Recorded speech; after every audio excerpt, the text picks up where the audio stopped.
এদিকে টুলুমণ্ডলের খাসতালুক মোহাম্মদ বাজারে এবার বালি চুরির বিরুদ্ধে অভিযান। ময়ূরাক্ষীর চরে অভিযান ডিএলএলআরও দপ্তরের। আটক করা হয়েছে 5টি ট্রাক্টর।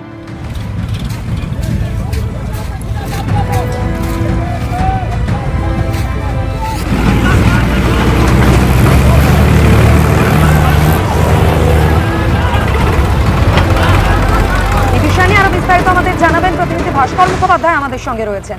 ভাস্কর, দেখো, আজ থেকে বীরভূমে বালি তোলা বন্ধ হয়েছে এবং আজকে 1 তারিখ পরিষ্কার বলে দেওয়া হচ্ছে যে মধ্যরাত্রি থেকে বালি তোলা যাবে না বীরভূমের কোনো নদীতেই, কারণ যেহেতু বর্ষা শুরু হয়ে গেছে সেহেতু নদীতে তোলা যাবে না। কিন্তু ময়ূরাক্ষীতে বালি তোলারই কাজ চলছিল এবং গোপন সূত্রে খবর পেয়ে মোহাম্মদবাজার থানার যে মোহাম্মদবাজারে যিনি ডিএলআরও রয়েছেন, ডিএলআরও পুলিশকে সঙ্গে নিয়ে ঘটনাস্থলে যায় এবং 5টি ট্রাক্টরকে আটক করে। মূলত যেটা জানা যাচ্ছে যে এই ট্রাক্টরগুলি হচ্ছে স্থানীয় বাসিন্দাদের, যারা রাতের অন্ধকারে বেআইনি ভাবে এই নদী থেকে অর্থাৎ ময়ূরাক্ষী নদী থেকে বালি তুলে নিয়ে সেগুলো বিক্রি করছিল এবং এক একটি ট্রাক্টরের বালির দাম ছিল 7 থেকে 7,500 টাকা।